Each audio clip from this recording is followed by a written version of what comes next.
வருகின்ற 14ஆம் தேதி தேனி மாவட்டம் தேவாரம் பகுதியில் ரேக்ளா ரேஸ் நடைபெற உள்ளது. இந்த ரேஸில் கலந்து கொள்வதற்காக பல்வேறு பகுதியிலிருந்து 7 ஜோடி மாட்டு வண்டிகள் தற்போது வரை பங்கேற்க உள்ளது.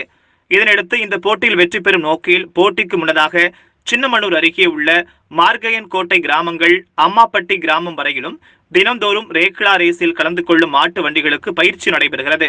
இதனையொட்டி இன்று காலை மார்கையன் கோட்டை கிராமத்திலிருந்து அம்மாப்பட்டி கிராமம் வரையில் ரேக்ளா ரேஸ் மாட்டு வண்டி பயிற்சி வெகு விமர்சையாக நடைபெற்றது. இதில் பின்னாடி ஃபுல்லாக பைக்கை ஃபாலோ பண்ணுது.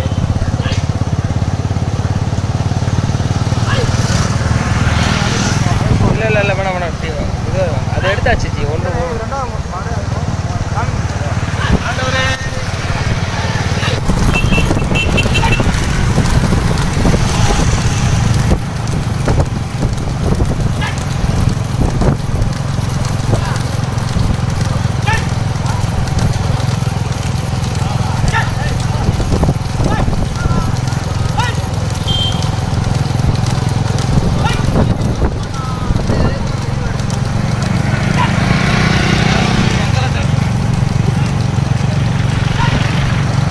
எந்த பிளேஸு எந்த இடஞ்சி அமௌண்ட் எடுத்துட்டா தாண்டி